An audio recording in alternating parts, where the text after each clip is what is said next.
Consider this situation. JB Cruz borrows an amount of 300,000 pesos. So if JB Cruz borrows 300,000 pesos, then on the later time, he must pay or he must return that 300,000 pesos because he only borrows it and not ask for it, diba?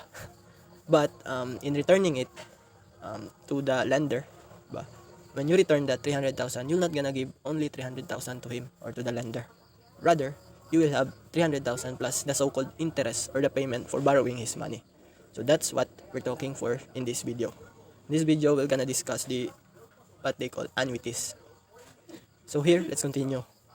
When we are going to return that 300,000 pesos, or when JB Cruz will already return that 300,000 pesos to the lender, it is said that the interest rate is 16% compounded quarterly, and payment is at the end of every 3 months, diba? And it must be done within only 4 years. So with that being said, to visualize what's going on here, here's the cash flow diagram. Here, as you can see, the red lines represent the third months, diba? This is the first month, second, and then the third month. So you can see, in a year, we have 4 periods. So these numbers right here, as you can see, is the number of periods. So in 1 year, we have 4 periods because it must be done, the payment must be every 3 months, diba? 3, 6, 9, 12. Diba? There are 12 months in a year. So if we want to complete this payment, or if JB Cruz wants to complete this payment within 4 years, then the number of periods must be the number of periods per year times the number of years. Diba? You need to complete it for 4 years, and that would be 16, the number of periods. Now, let's talk about the percentage. 16% compounded quarterly. The keyword here is compounded quarterly. When you see that, automatically, what it meant is 16%. That 16% is good for 1 year. Diba?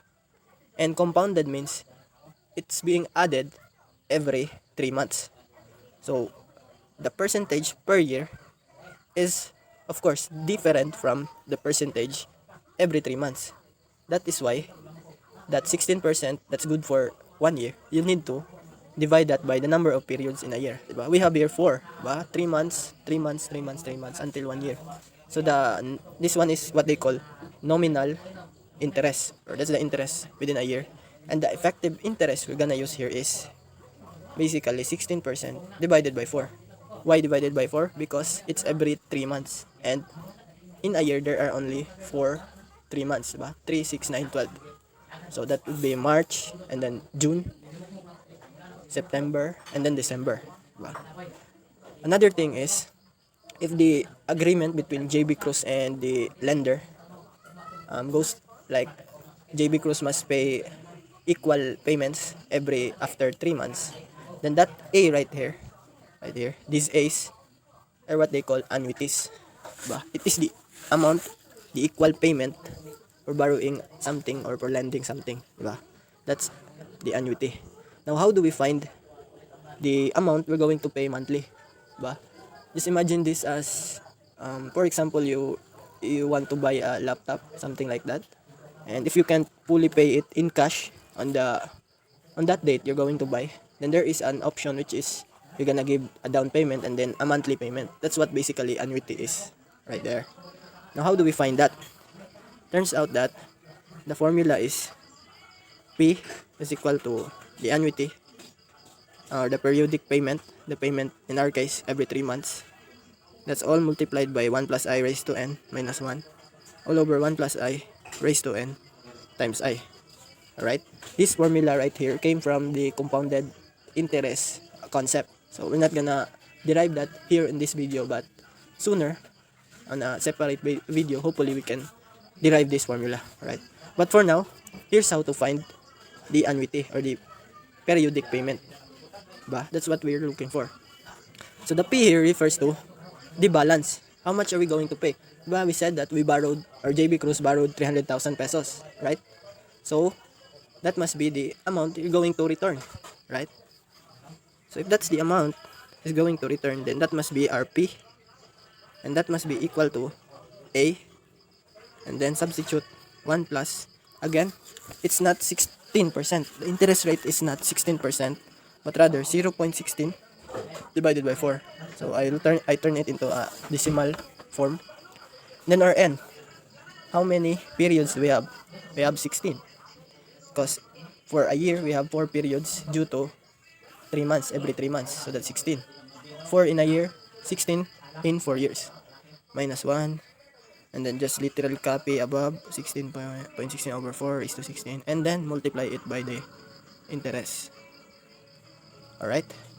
So if you solve this one, the A, then that must be the amount that we're going to pay every after 3 months. Right? So that turns out to be 25,745.99. So imagine, this amount is the payment every after 3 months when we have borrowed 300,000 pesos. Alright, so that's our payment every 3 months. So now, the next thing is, what about if we're done paying, let's say, the first 10 periods? Let's say at 10, right here. Say on this period, we're done with the 10th period. Let's say we're done with that. 11, 12, 13, 14. How can we find the remaining balance? How can we find the P here? What must be this value? Because a while ago it is 300,000. This is the amount we're going to pay. But if we're done with the 10 periods, it is impossible to have 300,000 still as our balance. So it must be lesser than that. So to find this balance on the after we're done paying the first 10 periods, it's just basically this one. The only thing that will change is the number of periods. As you can see, 1, 2, 3, 4, 5, 6. There are 6 periods left. Diba? We're done with this. Assume that we're done with that, paying those periods. We're almost done. And then we're curious about, well, what will be the remaining balance we're going to pay on the 10th. Diba? So we're left with 1, 2, 3, 4, 5, 6 periods. So to find that, let's just apply the formula. P 10th, or the balance after paying the 10 periods on the 10th period, is basically the A, or the annual, or the annuity, or the periodic payment, 1 plus I raised to n minus 1 over 1 plus I raised to n times I. So our A, or the periodic payment, is 25,745.99.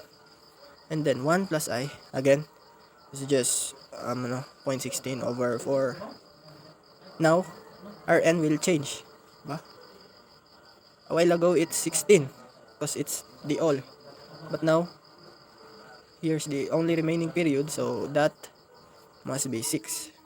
So that's the only thing that changed. 0.16 over 4 raised to 6 times 0.16 raised to 4 over 4. And this is our remaining balance. 139,964.05. 964.05. Oh. As you can see, it's lesser than the original because our first balance is 300,000. Then of course, we're done paying the 10 periods. Of course, it will decrease. So this is the remaining balance after 10 period. So just look at your cash flow diagram and count how many periods left. That would be the new n. So that's the second thing I want to share. Then another. Imagine this amount, 25,745.99. This is our periodic payment. We're paying it every after 3 months, right? For 4 years and for 16 periods. Imagine that money. 25,745.99 times 15 or times 16. This is the amount that we have given to the lender, or JB Cruz has given to the lender. So what if I ask you how much is the interest that the lender earned with that with this money? How much is that? 25,745.99 25745.99 times 15 or times 16. So that would be 411,935.84. 411,935.84. Ba?